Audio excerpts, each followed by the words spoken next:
From the studios of Staten Island Community Television, you're watching In the Bleachers, the TV show for the world's most passionate sports fans. Hello, everyone. I'm Jaime Hixson, and I think we've got Hector on the other line. Don't we, Kenny?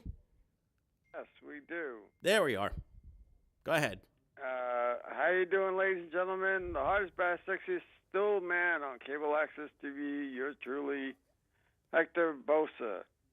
Jamie, I got a bone to pick with you. You ready for that bone? What is it this time? Now, you said the Penguins would beat the Islanders. Yes, I did. And right now, the Penguins are getting their their butts kicked the last couple of games. They won in OT the first time, and in the other two times they outscored them. Yeah. What's going on that the Penguins aren't doing what they're supposed to be doing? Well, what's going on is, number one, Matthew Barzal is having an outstanding series for the Islanders, and number two, Sidney Crosby hasn't scored a single point in this series. They really got to get it in gear tomorrow, because if not, then say goodbye to any chances of winning another cup this season. And as for the Islanders, they're just playing brilliant hockey right now. Are the Penguins being out-hustled, outplayed? What is it? They're just getting outplayed. Not only that, but when your best player hasn't registered a single point for the entire series, and your second best guy has only one goal to show for the whole series, it's kind of hard to get contributions from your role players. What do you think the chances of them going 4-0? I mean 4-0? They're really good right now. They're playing each other again tomorrow, and at this rate, the way Robin Lehner has been playing in goal, it doesn't look like the Penguins have much of a shot to try and make this a series again. Tomorrow is going to be really, really huge for both teams. Of course, the Penguins, they're obviously the desperate team, so they're going to have to come out and try to really get things going here. But the way things have gone for the Islanders right now, don't be surprised if you see the Isles wrap this up tomorrow night. Or do you think they'll do it in 6? I wouldn't rule it out, because the Penguins are a terrific team with Crosby and Malkin and also the goalie, Matt Murray. At the same time, Crosby's got to get it going. He hasn't done a single thing all that ice time, and he just has been really outplayed in this series. Well, they're playing a lot of great defense around them. Mm-hmm. I mean, they're taking them out of plays and so on. Now, do you think, how does the coaching come into play when it comes to the Penguins and the Islanders? Barry Trotz won a championship with the Capitals last year. He helped them win their very first title, and he's a guy who's been doing this for about 30 years now, 30 to 35 years. Barry Trotz, I think, has the Penguins head coach beat flatly here. And the other teams that are playing in the league right now, how are they doing? Well, aside from the Islanders, easily the biggest shock right now is seeing what Columbus is doing against the Tampa Bay Lightning. Columbus has a 3-0 lead in the series. There's a strong possibility that they could wrap this up tomorrow as well. Would they play the Islanders? If Columbus were to win, I think they would play the highest seeded team that's left over, which in this case I think would be either Toronto or, here, let me check this out. Yeah, go ahead. It would be either Toronto or Washington. Who would the Islanders play? If I'm not mistaken, I think the Islanders would have either Boston or Toronto. Now, I'm telling you right now, there is nothing that the Islander fans would want to see than an Islanders versus Maple Leafs second-round matchup. They want John Tavares' head on a platter in that series, or potential series. Yes, but who would win? That's a really good question. I think Tavares is the more dominant player on either side. But at the same time, the Islanders collectively have been a bit more well-rounded. So if I were to guess, you would go with the guy that's got the dominant superstar in this one, which is Tavares, who's also working with some really good players of his own. So I think Toronto would win that series. So right now it's Boston versus the Maple Leafs. Yeah, Boston has Toronto right now, and that series is tied at 1. So should they go 7 and let them kill themselves, play hard, and let them kill themselves, and then? At this rate, there's a strong possibility that this series could go 7, because what better series to have than with 2 original 6 squads going at it? And, of course, Toronto, probably the more hungry of the 2 sides. It's been over a century since the Maple Leafs' last cup, and you know that the Maple Leaf fans, after getting the big catch last summer, want the Maple Leafs to snap that drought. How much of a break would it be if it did go for the 7 and then they played the Islanders? On paper, it should be a really good break because the Islanders would be able to rest a little bit, at least for about a week. But at the same time, seeing 2 teams going at it, you would probably want to see the guy that's got a little bit of momentum going, because when a team has a 4-game sweep or a 3-game sweep all completed and they have to take all this time off, sometimes they get a little bit rusty. So it could be that the Islanders might have a slight disadvantage there in momentum. I think the momentum might be a little died out by that time. So you're saying that the timeout could hurt them more than it could help them? There's a strong possibility it could. It's happened with teams so many times, not just in this sport, but the other sports as well. So now that we've finished with hockey on both sides of the fence, did you see the Boston Marathon? No, I missed it. I was working this morning. Oh, wow. It was a block on the men's division. Mm-hmm. It was a sprint. Uh-huh. It was a sprint. I forgot the gentleman that won, but it was a sprint from block. It was a sprint. And I'm going, it was almost a near photo finish. Mm-hmm. But the guy beat him by 3 legs. Wow. And I'm going, this is what's supposed to be marathon about, not the guy taking the best time a lot of times. But, Tiger Woods actually won. He won the Masters yesterday, and he won his 15th major title. Did he now tie, what's his name? You mean Jack Nicklaus? I'm not sure if he did tie Nicklaus. I'd probably have to research that, but just the fact that he was able to win the green jacket once again and do so just a year or 2 after coming back from a major back surgery, it's just a testament to the type of golfer that he is. Well, not only the back surgery, but I'm assuming the slight depression that he had, and also the family issues that he had. Mm-hmm. With, the problem that I have, having so many women and wouldn't leave him alone. And the fact that he, did go through an experience of that nature, that could have matured him. How old is Tiger, do you know, by the way? He is 40. He's 42.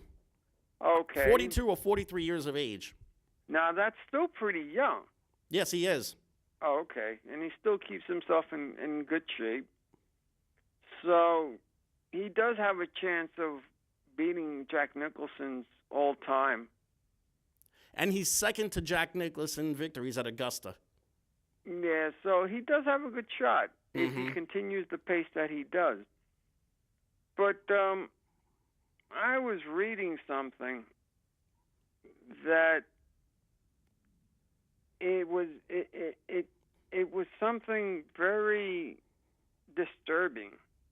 Which is? That an ex-football player, I'm going to pronounce his first name wrong. It's Cyril Woods.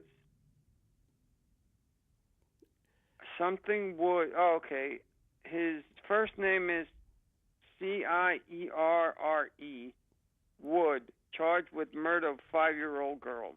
Sierra Wood? Yes. This is the first that I've heard about it. So. And he's an ex-NFL running back, and he was charged with murder of a 5-year-old girl. I just read that. Child abuse. Extend Patrick Chung.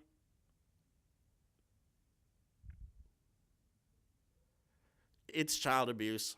Sierra Wood got charged with murder after extended child abuse of the poor girl.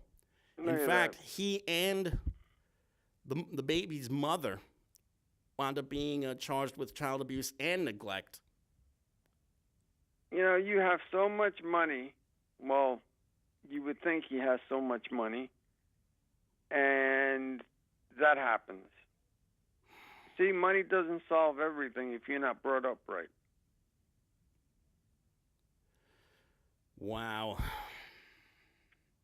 You know. It says that Wood played at Notre Dame for 3 years. Signed with the Texans, then spent time with the Patriots, Ravens, Seahawks, Bills, and also in Canada. He had 5 carries for 12 yards. Speaking of Notre Dame, the church went down. The Notre Dame church went down today. It's still, some of the tower is still up, but you mean on the Notre Dame campus? Yes, on the church, the Notre Dame church. It was on fire today. Uh-huh. It was a big deal on the news today. But I wanted to tell you, Seahawks believe Wilson wants to go elsewhere. That Russell Wilson has been rumored to be going out of Seattle for a while now because he has not agreed to a contract yet. And the more I hear of him wanting to leave Seattle, the more I keep saying to myself, if the Giants don't draft a quarterback later this month, they've got to try and explore a Russell Wilson trade. I think it would be perfect for that franchise. Now, what would you give up? Oh, for Russell Wilson, I'd have to give up a pretty penny. 2 number ones? 2 number ones, a couple of number 2s, and maybe a frontline player. I think 2 number 1s and 1 number 2 is just fine. Mm-hmm. And they'd probably want a frontline player in return. But you never know. And speaking, you know, and our pal David Clowney, Texans not close. You mean Jadeveon Clowney? Yes. Yeah, unfortunately, he hasn't agreed to terms with the Texans either. Now, it's too early in the game to be signing contracts, don't you think? Unless you really want to play for that team. Honestly, it's never really early to try and get a deal done because you want to be able to get that security out of the way. Not only that, but the May camps are going to be right around the corner, and if these guys don't sign their deals, they're not going to go to camp. And these teams, they want their players in camp.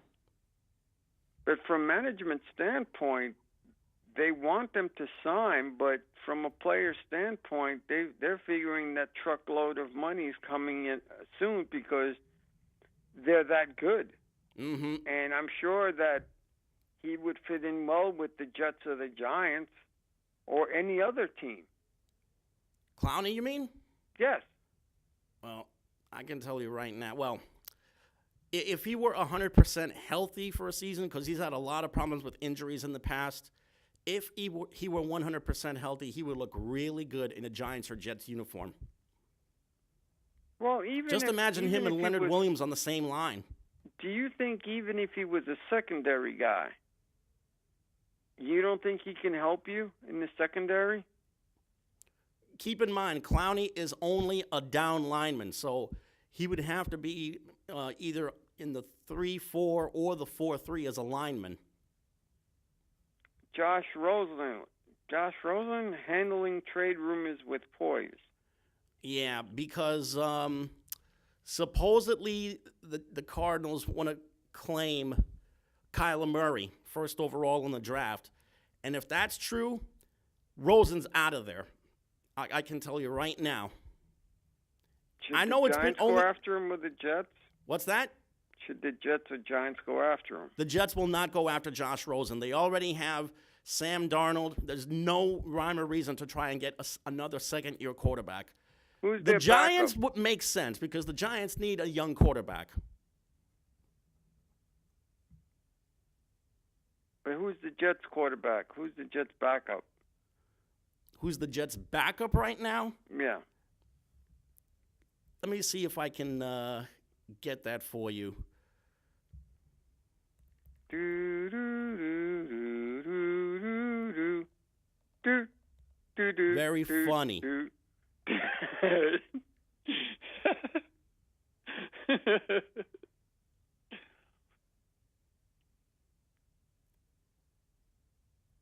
Oh, I'm checking Raiders I'm can't checking their afford to roster right cut. now through their website. But I'm reading that Raiders can't afford to cut $12.5 million on Carr. Derek Carr, you mean? Yes. Isn't that something? Yep. Is he worth that? How much exactly are you talking here?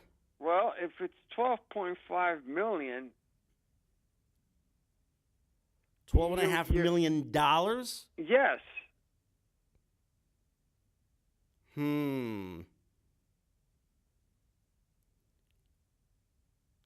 Well, they need as much help on the D line as possible. And for the record, their backup is Trevor Siemian, who has not necessarily had the best track record in his short time in the league.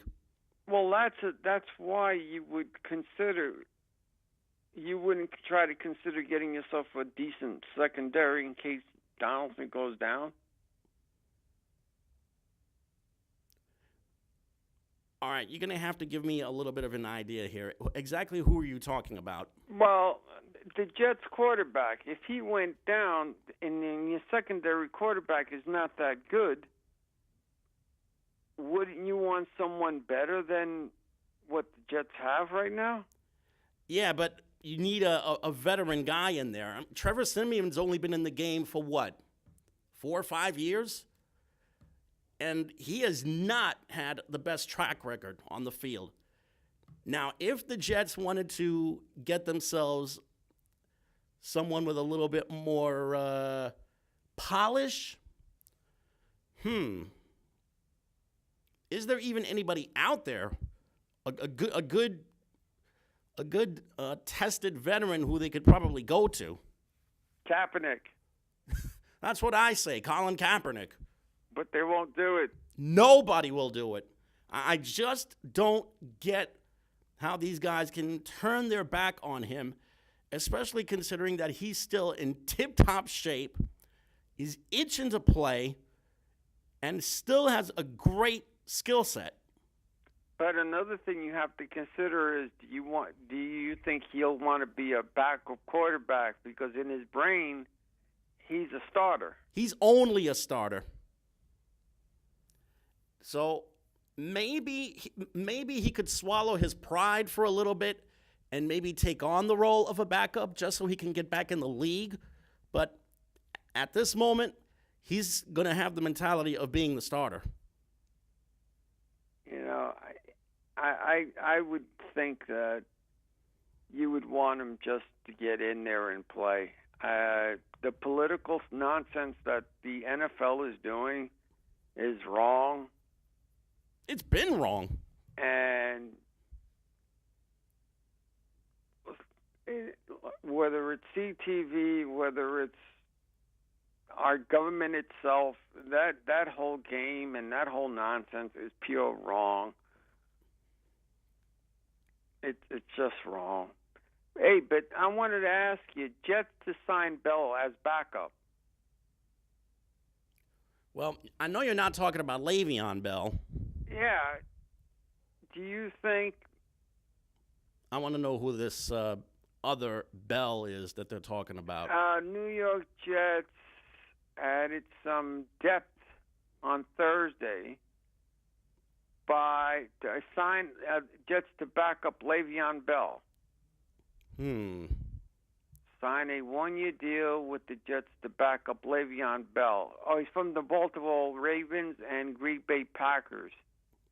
He played 13 games, but it doesn't say the blasted name. He's 26 years old, 192 rushing attempts. I think I know who you're talking about.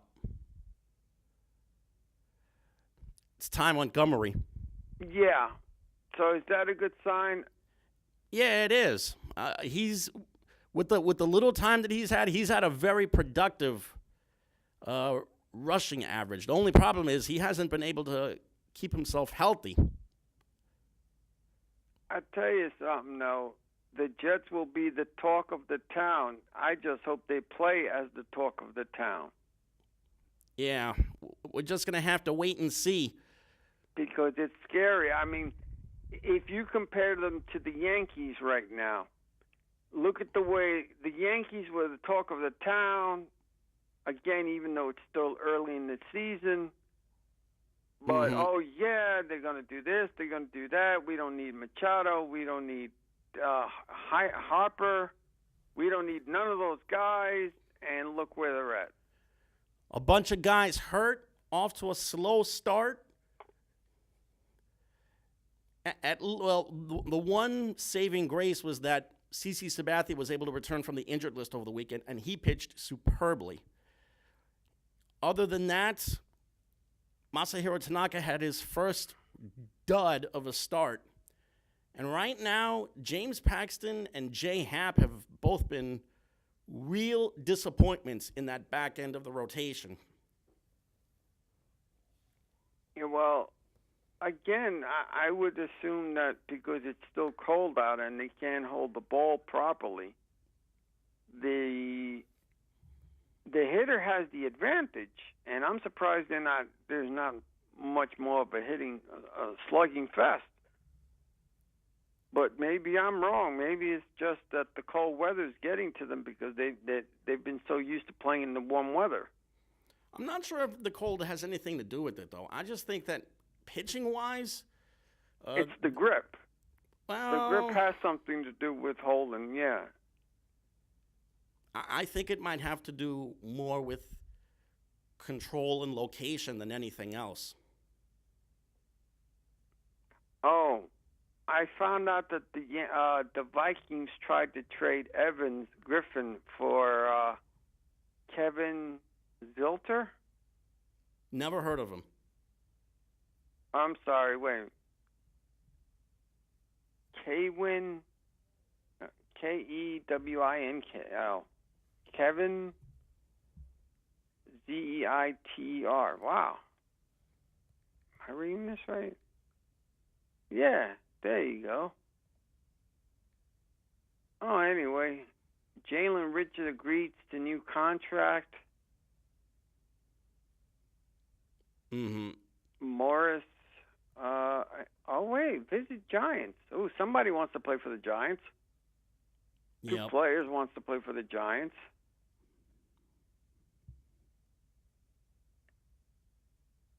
Spencer Ware visits Jets. What do you think of that one? Well, let me. Here we are. He's from the Kansas City Chiefs. Yeah, I'm going to the NFL app right now to see exactly what's going on. Giants to extend Shepard for 4 years, $41 million. Yeah, and he was mentioned in trade rumors as well. Well, now that they have him, they can trade him. But what would you get for him? The problem is, if they were to trade him, then they would be without a number one receiver,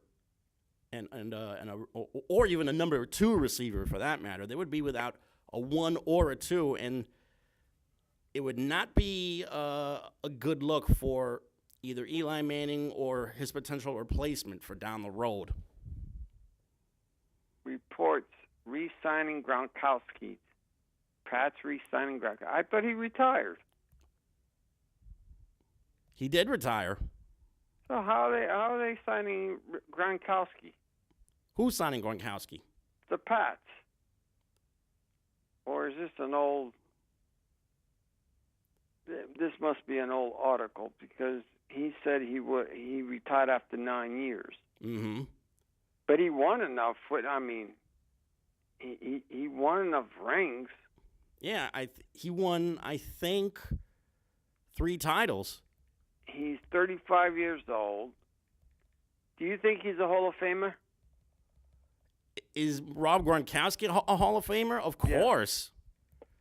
Yeah. He was probably the one tight end that changed the game in the modern era. Not only was he a fierce blocker, but he was a supreme pass catcher coming out of tight end, and he was the one guy that could probably draw double teams from opposing defenders in a game, which is saying a lot considering he's a tight end. Well, the Detroit Lions signed quarterback Tom Savage. Now that's a good name to have. Savage at quarterback. Yeah, well, he's been in the game a little while, and he hasn't necessarily distinguished himself either. But, somehow you got to give these guys credit, though, because they're always resurfacing in some shape or form. I've seen Tom Savage play in the NFL. The guy is this close to being in early retirement. He is dreadful.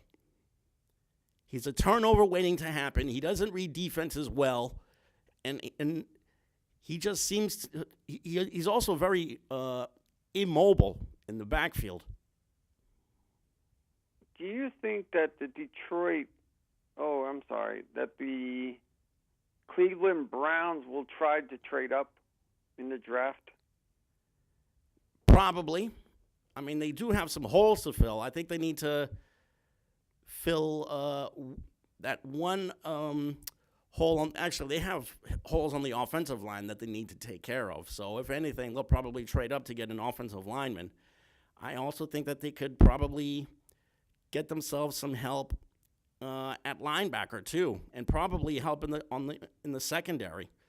Now that Jabril Peppers is gone, they definitely need some help in the secondary.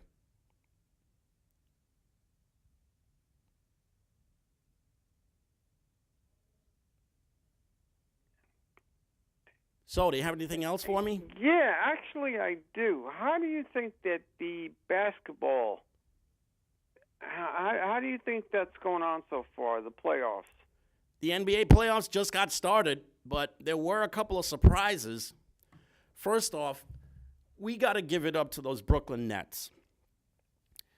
I mean, we could have thought that they would have been just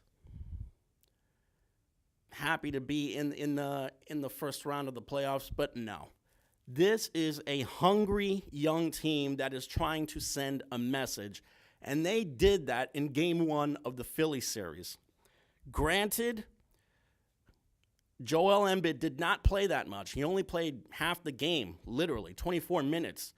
But some of the guys on that team, on the Nets, really broke out in ways that no one expected. D'Angelo Russell again was terrific.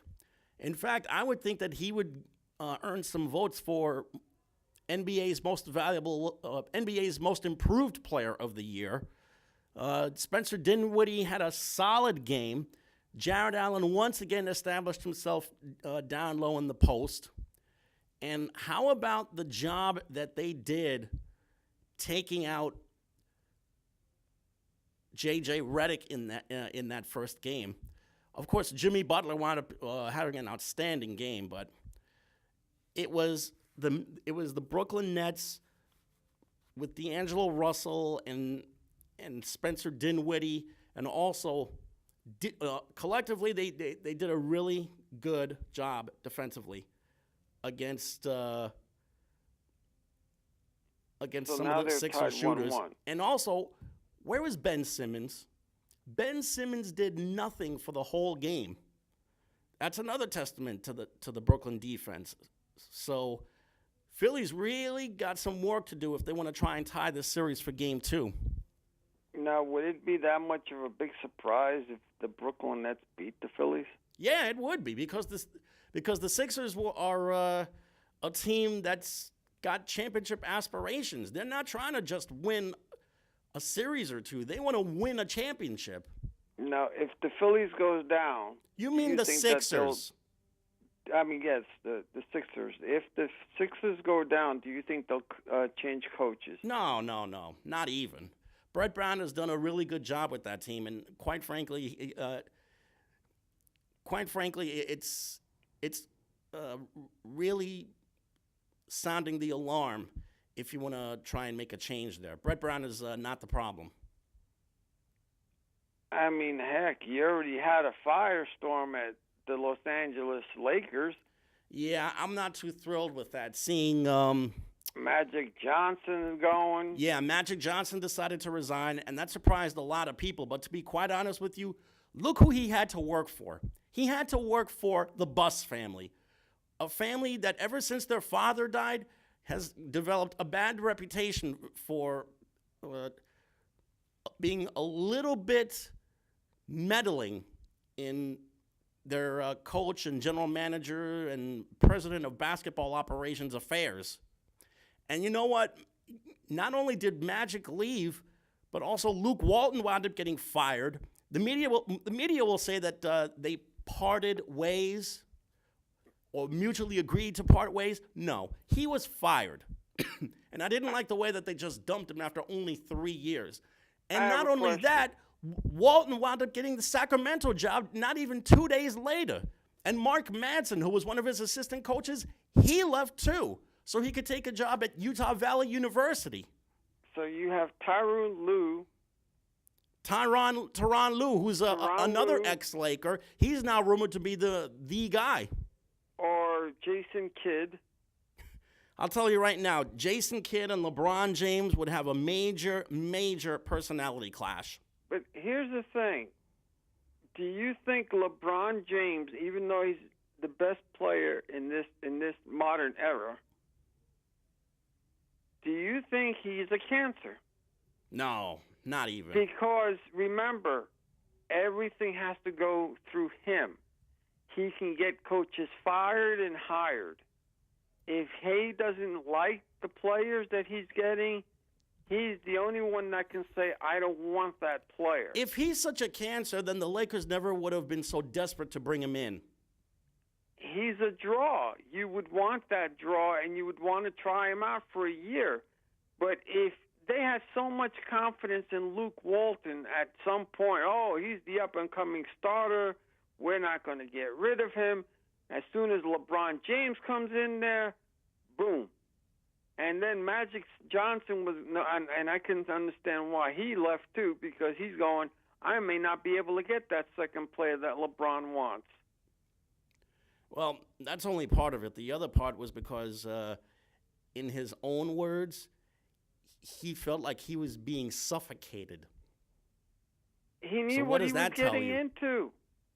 That tells you that the Buss family was sticking their nose into his business. He was a coach for them before, and he's a minority owner of the team.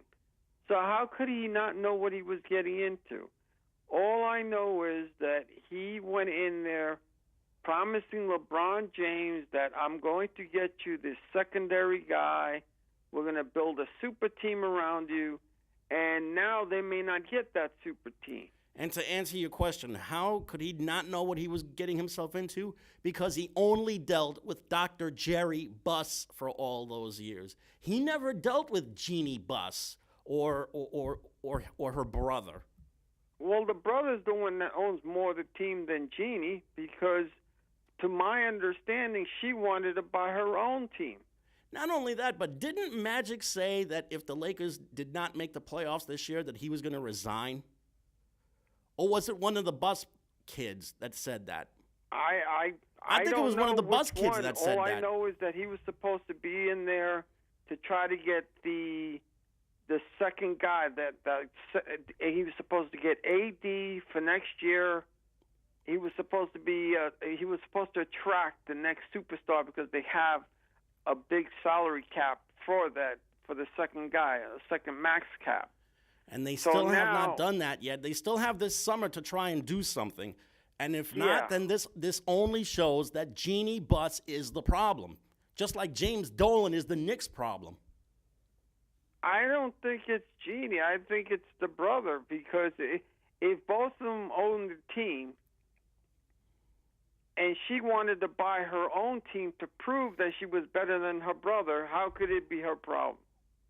If the rumors are, as I'm saying it, are true.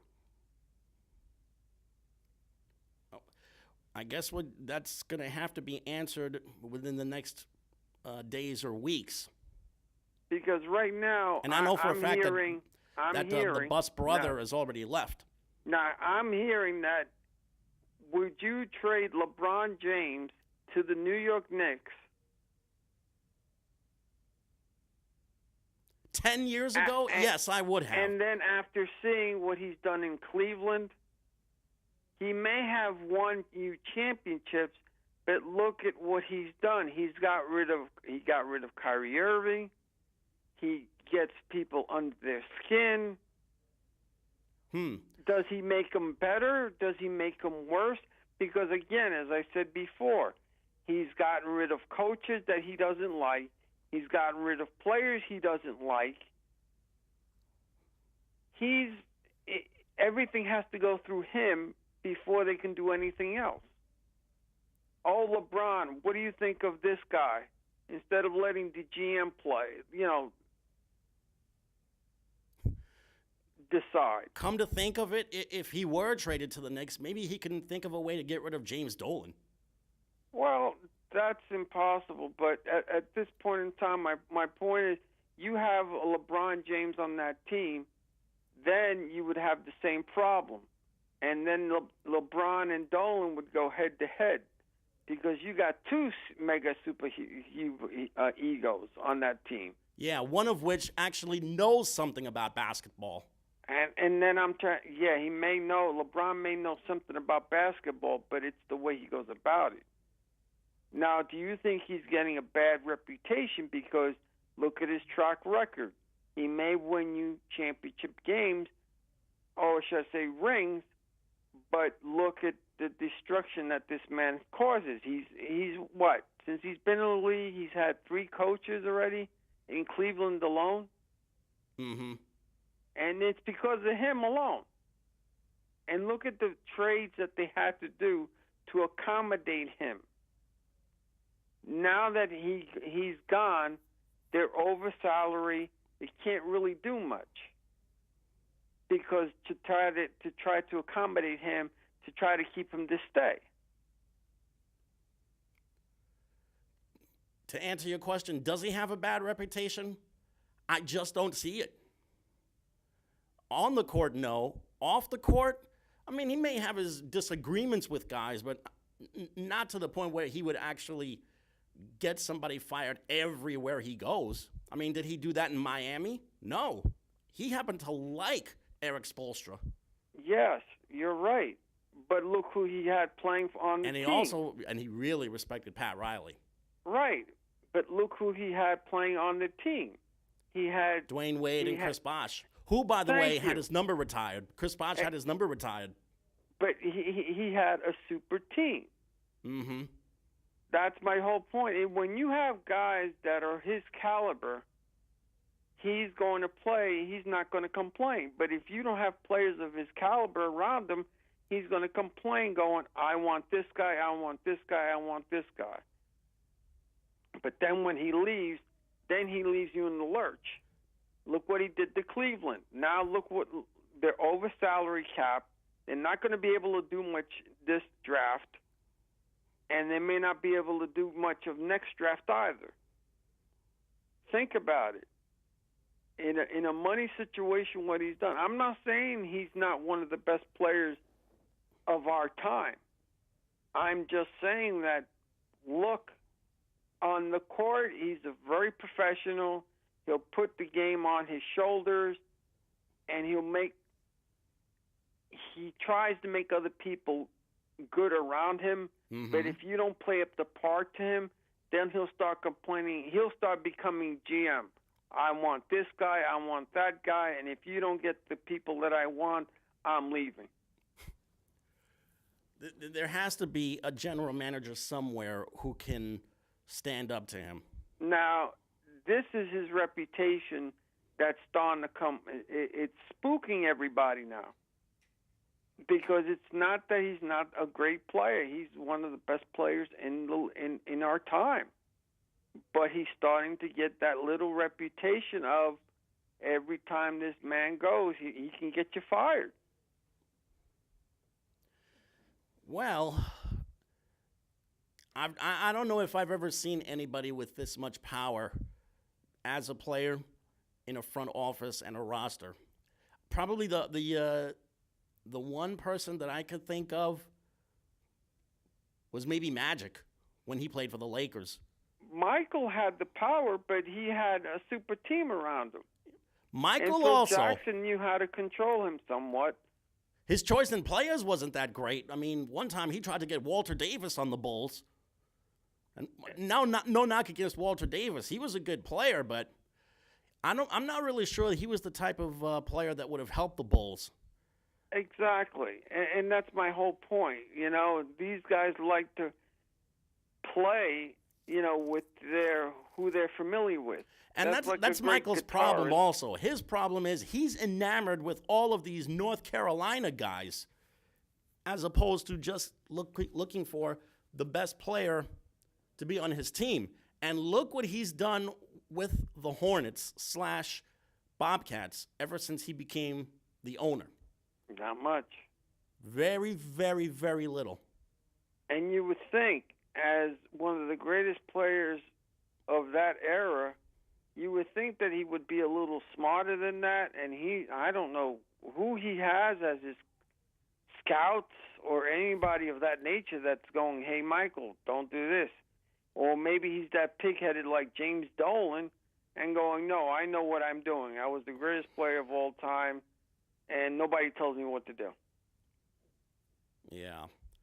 Do you know and that's scary because you had Magic Johnson as a coach for the Lakers. He wasn't that great.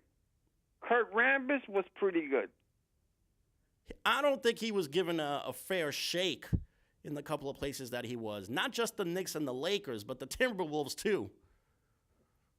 But I'm just saying, I think that Kristaps Porzingis tried to, from what it seemed and from the way it was covered, that he wanted that same power as LeBron James. He wanted the players that he wanted to play with. He could never have the players that he wanted to play with because he just got here 4 years ago. Exactly, but they put him on mantelpiece, and they said, that's it, we put the team around you. Not that. Now let's see what he does next year because that's a whole different ball game. But next year is going to be the pinnacle moment of where you're going to see a lot of teams change. Now, will it be for the better or for the worse? That we're going to have to wait and see, though. Exactly.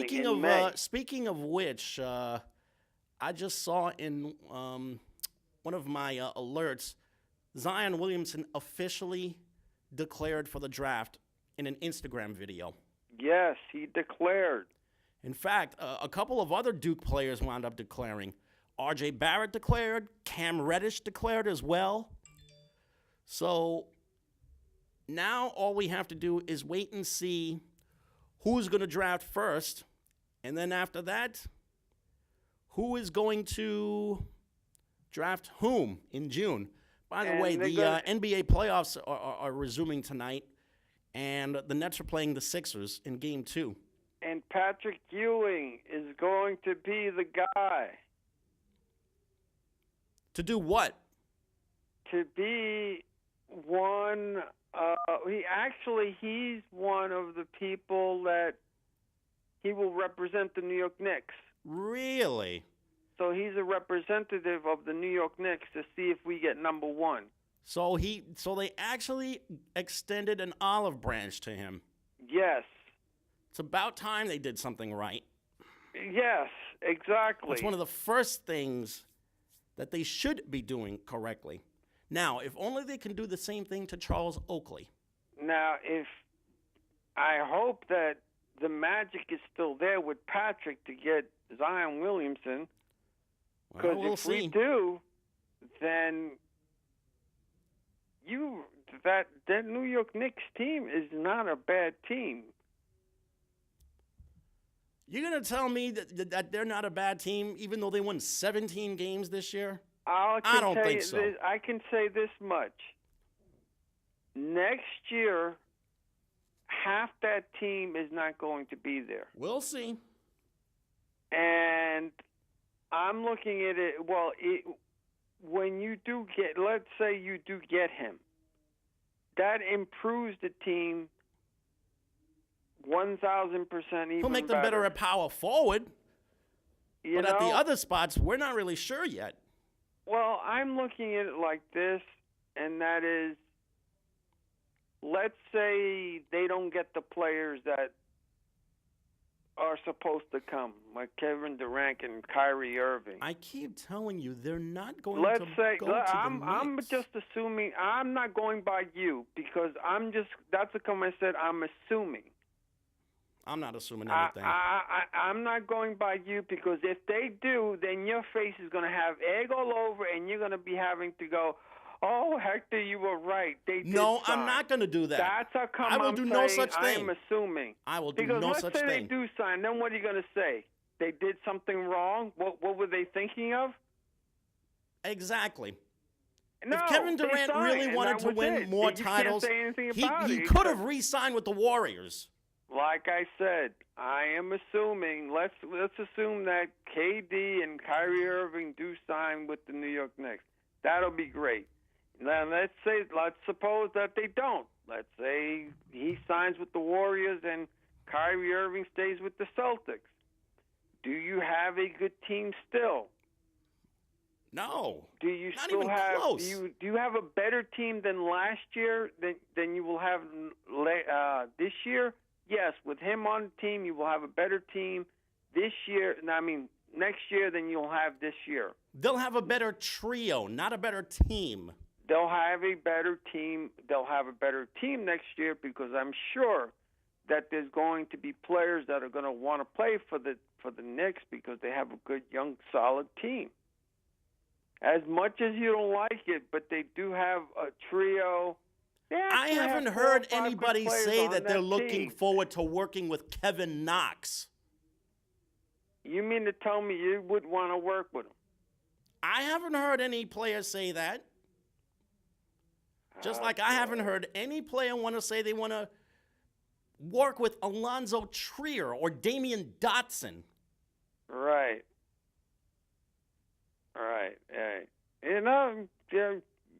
Like I said, you read whatever you read. I read whatever I read. All I know is that's like saying nobody wants Frank Ntilikina. Very few teams want Frank Ntilikina. Oh, but if he's so bad, then why would any team want him? I haven't heard anything of the sort. Nobody. So you've never heard them I have saying not that heard of any one team wants single franchise that has expressed interest in a 6'5" two-way guard with zero offensive skills? The Orlando Magic. What about the Orlando Magic? They wanted him. Well, probably They're their still interest trying has to get him died from down the now Knicks. because they're in the playoffs now. They're still trying to. No, wait a minute. Is it the Magic? Pat Riley's team? Yeah. If you're talking about the Heat, The Heat. Yes, the Heat want him. Also, if they think he's the answer to Dwayne Wade's replacement, they're on crack. again, but here's the thing. It's like the Knicks never making the playoffs, and they did. There's teams that actually want players on the Knicks team, but you're going, oh well, how can they want players from the New York Knicks if they all stink? They can't be all stink. They can't all stink if they're in the NBA. I didn't say they stunk. I'm just pointing out their deficiencies. Frank Ntilikina has zero offensive skills. He has no jumper. He can't create. Well, maybe they want him as a defensive stopper. They're going to You've need never more heard- than just you've a never defensive heard of stopper. They people need being- scoring. Aaron You've Gordon can't do never it by himself. heard of a defensive stopper or offensive scorer that they only put certain people at certain times in certain situations, even in certain games that go, okay, because I'm going to put you in for these couple of minutes so you can win the game because you You're play going to defense. tell me that How in the many last times have you 5 seen minutes that of on a and off? playoff game, you think the Magic are going to defer to Frank Ntilikina?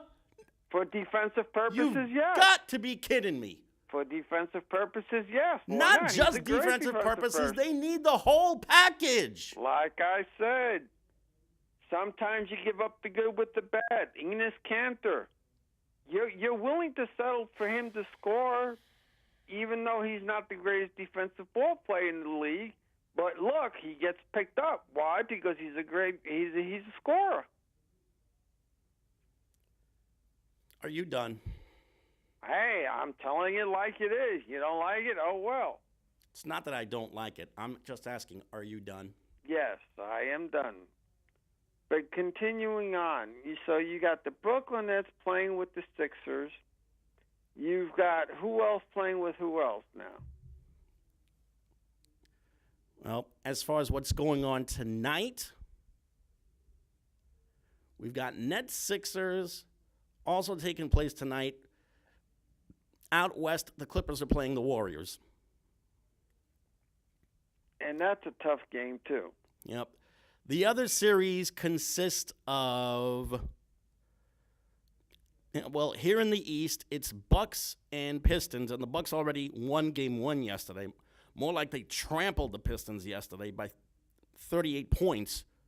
The Celtics beat the Pacers yesterday, and on Saturday, the Magic upset the Raptors. So the Bucks, Celtics, and Magic all lead those series 1-0 in addition to the Nets. Out west, it's Warriors leading the Clippers 1-0. The Rockets lead the Jazz 1-0. And yesterday, the Trailblazers beat Thunder to lead that series 1-0. And the Spurs, who are a 7 seed, mind you, beat the Nuggets and now lead that series 1-0.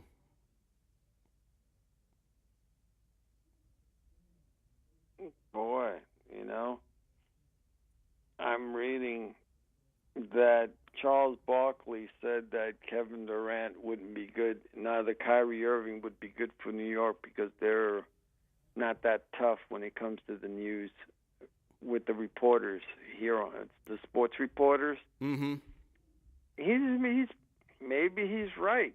Maybe they don't want to come because the reporters here are a lot tougher than in most places.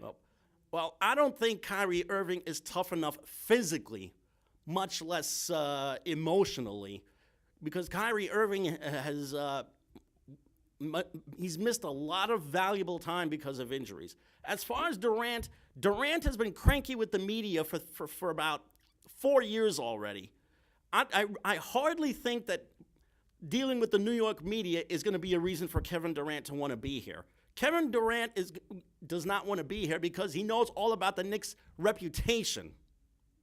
Well, forget the reporters. He has to deal with reporters everywhere.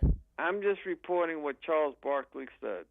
I'm not reporting about how he does or does not want to be here. I'm just reporting that Charles Barkley stated that he may not be good for New York because he can't take the criticism of the sports reporters from New York.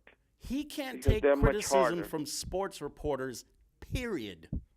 That's why he's so cranky with the media. That's why you see all these videos of him barking at reporters every single time they ask him a simple question. Well, you know, it was funny. You know, they were asking Russell Westbrook about D'Angelo Russell, and twice he goes, next question. How did He's a hater. Your friend D'Angelo Russell play? Did he get perky up when he plays against you guys because you guys are buddy? Next question.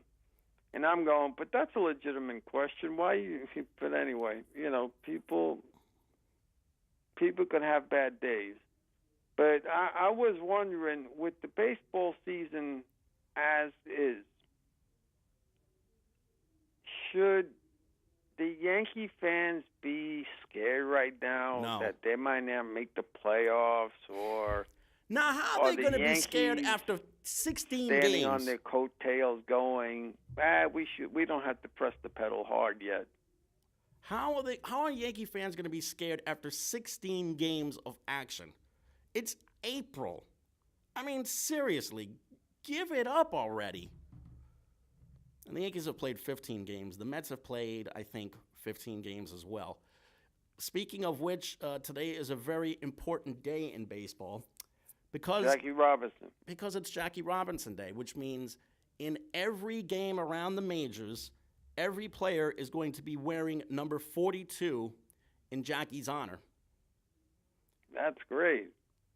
So I see that the Yankees have the night off.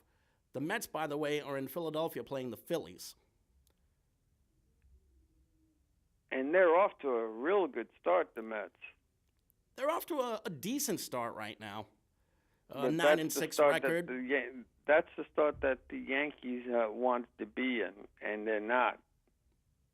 Well, that's because, for one, the back end of their starting rotation stinks, and number two, they're just not hitting. Plain and simple, they're not hitting. And people are going, why didn't we get Bryce Harper? Why didn't we get Manny Machado? Typical sounding of the alarm. See, this is why you cannot go on the word of the fans in the month of April. Because the fans, they've never played the game before. They've never stepped on the field before, never had a major injury that cost them like the first third of the season. So can you really take anything they say with a grain of salt? That's why I respect the players a lot more. The players are a lot more grounded. They know it's 162 games, and it takes time for injuries to heal up. I mean, give this team time, please. They're going to be fine. The same thing with the Mets. You know, I just hope both teams make it, and let's see. I hope so too. Series. Me too. Well, with that being said, it's about that time that we sign off. So, Hector, thank you so much for your time. All right, thank you. Good to be here. I'll see you next Monday. All right. Thanks to Kenny on the other side of the glass, and thanks to you guys for watching at home. So for everyone here, I'm Jamie. I'm Hector. Good night, everyone. Night.